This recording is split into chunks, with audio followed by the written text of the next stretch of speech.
Hey guys, welcome back to my channel. It's China Doll here. So I'm at Wild Florida Gator Park for the very first time because I saw on the news that if you bring like a canned food, you get to go in for free. You don't have to pay for a ticket, and I've never been here before, so I was like, you know, it's something different and I wanted to check it out. So come along with me as we explore this park.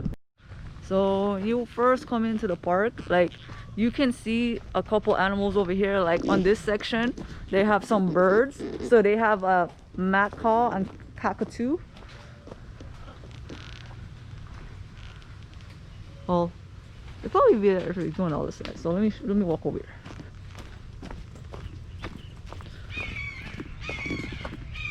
Oh look, see, they're like right in this corner right here. Oh. And then this is the map of what the whole park looks like. They also have a drive-through safari, an airboat that you can go on. So it's a whole bunch of different stuff you can do in this park, which is pretty neat. But this is the big map of what the whole place looks like. They have shows. It's a lot to do here. So the first crocodile that I see is the Orinoco crocodile. She's just chilling in this little pool.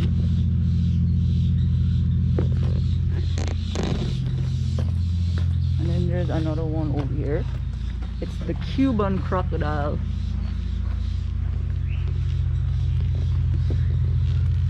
You can see him in that little corner.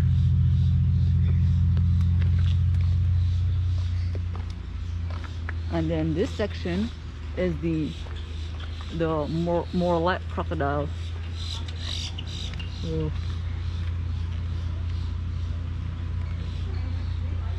huh, he's yawning. I think he just woke up. Oh, there's 4 of them in this one. Oh, they got an albino one over here.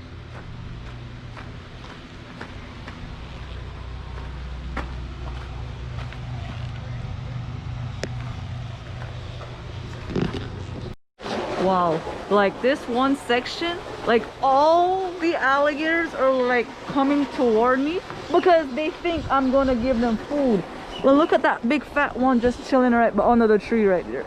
And then look, all of them are coming up here because they think, well, I shouldn't put my hand up there. I'm afraid they might jump and bite my hand. But like, they look, they're swimming up close. They think, oh, there's humans coming here.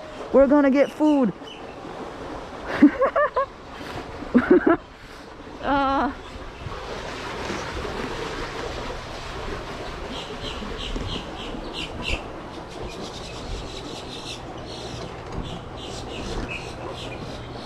Check out this one area. These are where all the baby alligators are. Look at this one falling up. Wow.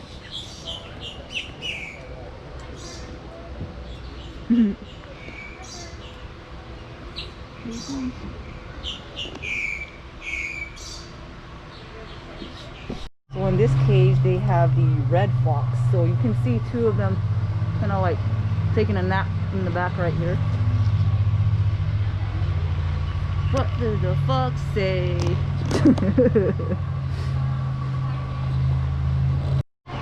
Oh, we gotta see. You see the raccoons? They're the ones that are always digging in trash cans and stuff like that. He's sniffing. I think he's looking for food. Oh, there goes that one. It's popped up. Oh, it starts snoring.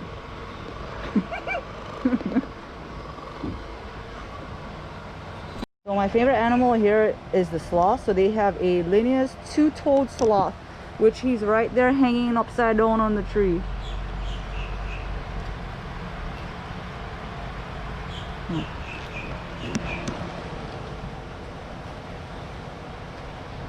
He's hiding, so it's kind of hard to see. I think he's trying to get some shade because it's too hot out here.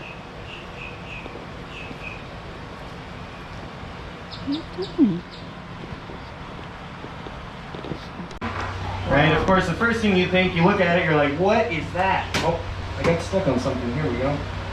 So yeah, this is a blue-tongued skink.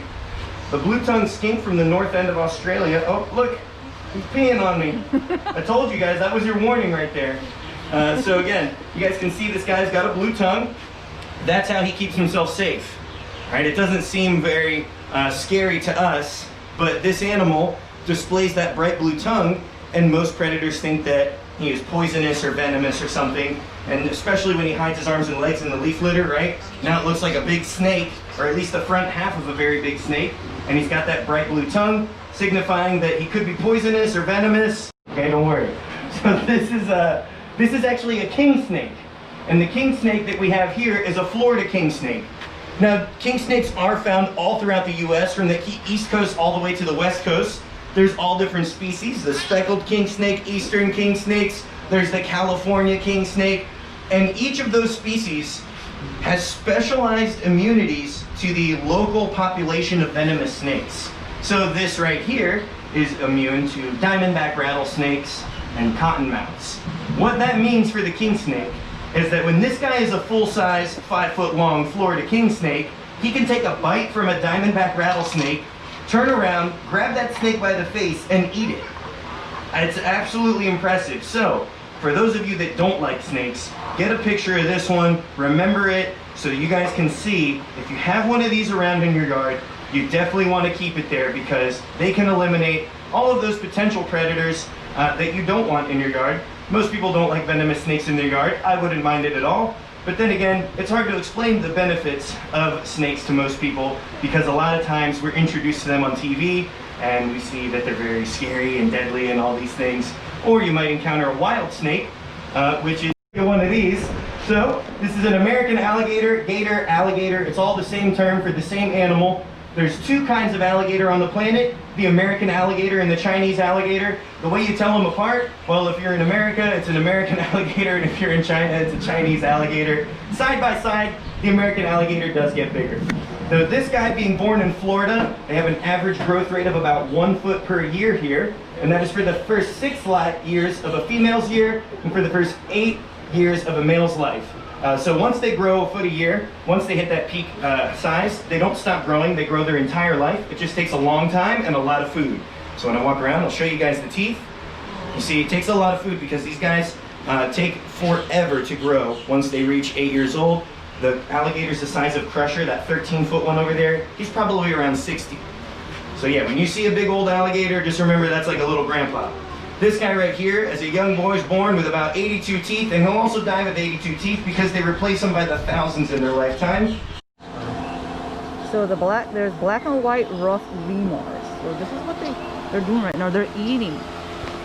So one's eating the lettuce, and then the other one is just like strolling around.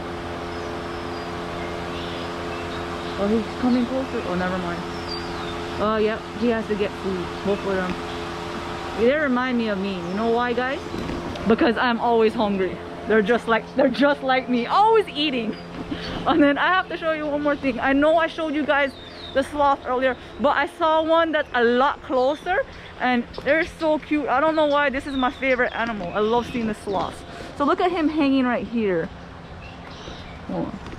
Well, it's kind of hard because he's crawling to the other side right now, but there you go.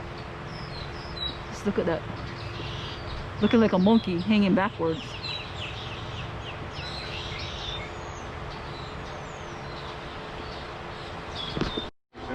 So I know I showed you guys the other lemurs on the other side, the black and white ones, but normally they're this kind of tone of color, and yeah, that's what they do. I guess that's how they clean each other. They're like licking each other right now. Look at that, he's licking the booty.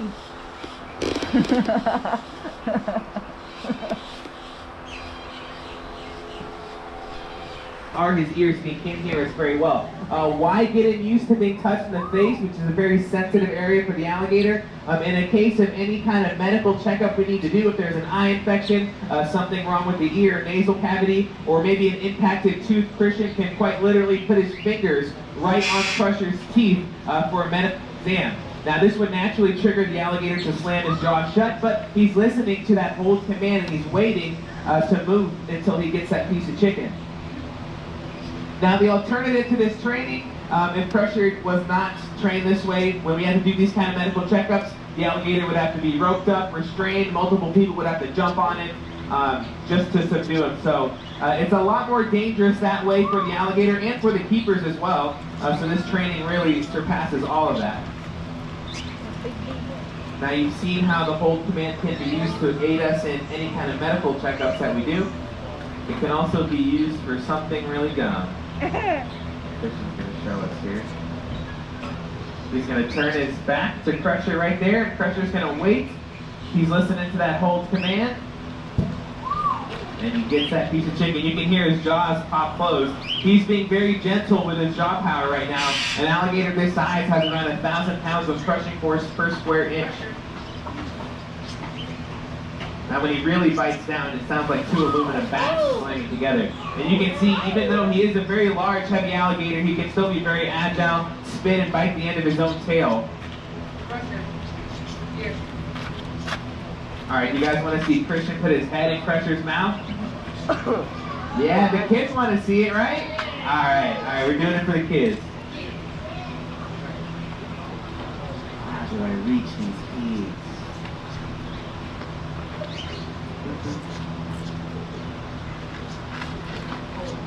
Alright, the only thing is, Crusher has to open really wide. Christian has a big head. No, get your head out of there. I'm just messing. We can't do that stuff anymore. Not what after happened to Billy. Rest in peace. Christian's going to put his hat right in Crusher's head, again showing you a testament to that hold command. Typically a foreign object on the alligator's face near the eyes, again a very sensitive area. They're going to shake this off, sink underwater, but he's listening to that hold command and he's waiting until Christian actually retrieves the item off his head before he moves. Nice, and a good little... So I'm now walking through the hawk swamp, and it's basically like an ecosynopsis system. And let's see what we can see through here.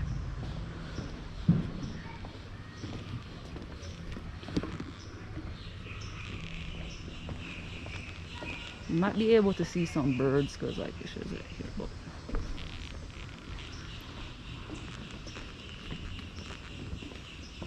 and you see the different, you see the cypress trees. Whoa. Okay, so the first bird that I'm seeing right now is right here. It's so funny, he's just like rolling on that little log.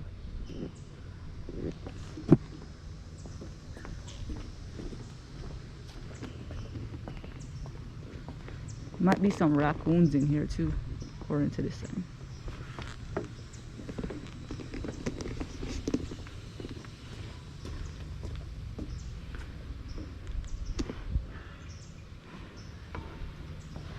And you also get to see the plants.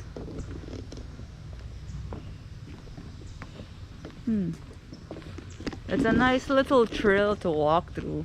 And it's, you know, it's in like a shaded area because there's a bunch of trees all around too. So that's a little cool scenery to pass through. I wanted to come here before the last show because they do have 3 shows here. The first one was at 10:30, then the other was at 11 o'clock, and then the third one's at 11:30. So it's pretty cool to see, you know, them interacting with the different animals here.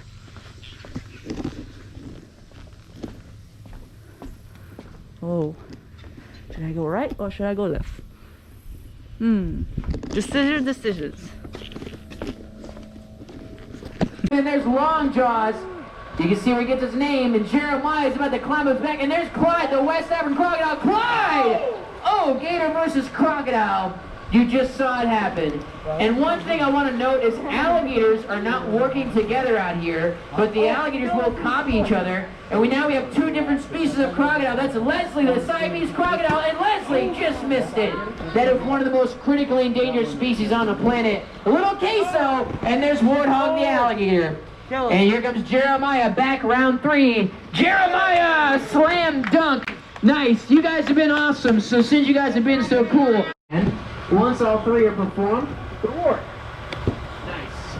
Hello. 1, 2, hello. There's the mic. Sorry about the technical difficulties. My boss doesn't want to fix the sound. There we go. Okay, cool. So this is Thor. Hello, hello. Check 1, 2. This is Thor. He's an extremely well-conditioned alligator. He is not tame. But just like Crusher, we work on 3 things: the hear, the up, and the hold command. Hello. Once all 3 are performed, we reward with food. What I'm feeding them out here is crop chow.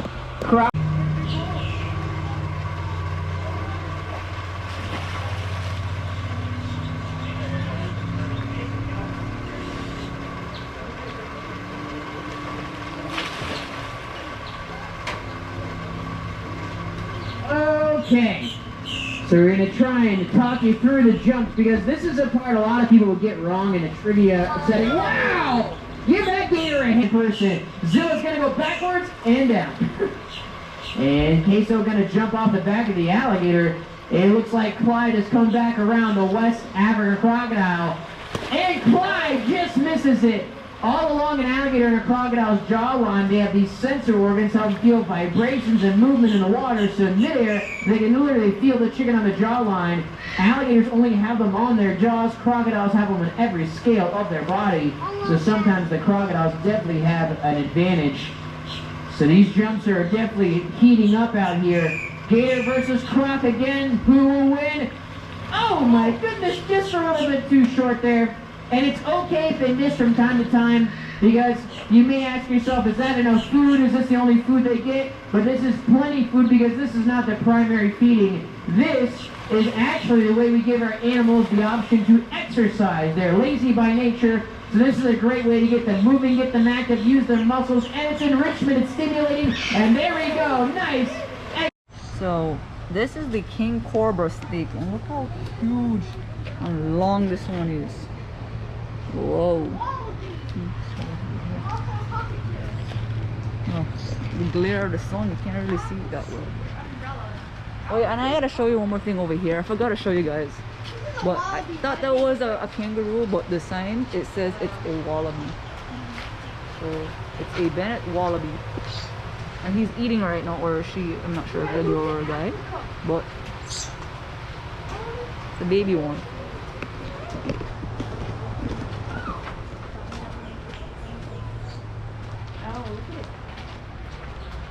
And then they have a Mexican beaded lizard.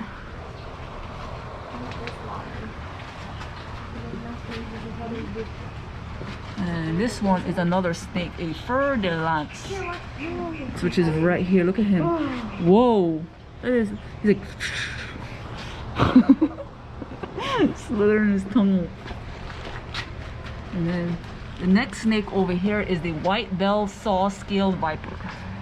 Oh, he's in the corner right over here. Look at their eyes. It's so creepy. And then the one over here is the dusky pigeon rattlesnake. Very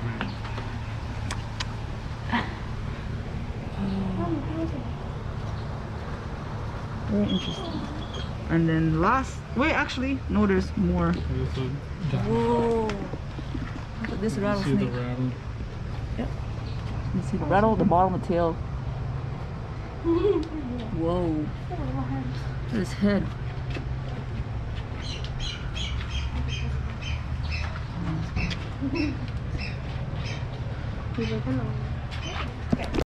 This is one of the biggest snakes they have here. It's called the reticulated python.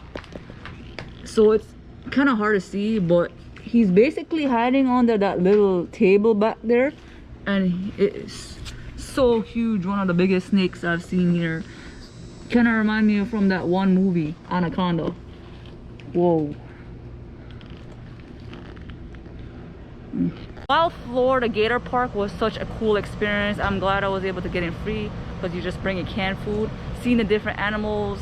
My favorite is still the sloth. I don't know why, but I just love that animal. But they had so many animals to look at. They had the snakes, the porcupine, the birds. Like, it's just so much to do here also. Like, I didn't know, it was more than what I expected it to be, honestly, because when I heard the name, I was like, I thought it was just gonna be like just gators, but it was so many animals to see, and the 3 shows was pretty cool to watch too. So you gotta check that out when you come down here. I had a really fun time. I don't have time to like to do the other activities they have here, because they do have a drive-through safari, and they also have a airboat tour also, but I don't have time to do that. Maybe on the next trip.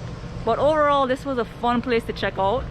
So if you guys enjoyed this video, give me a thumbs up, like, comment, share, subscribe, and I'll see you on the next adventure.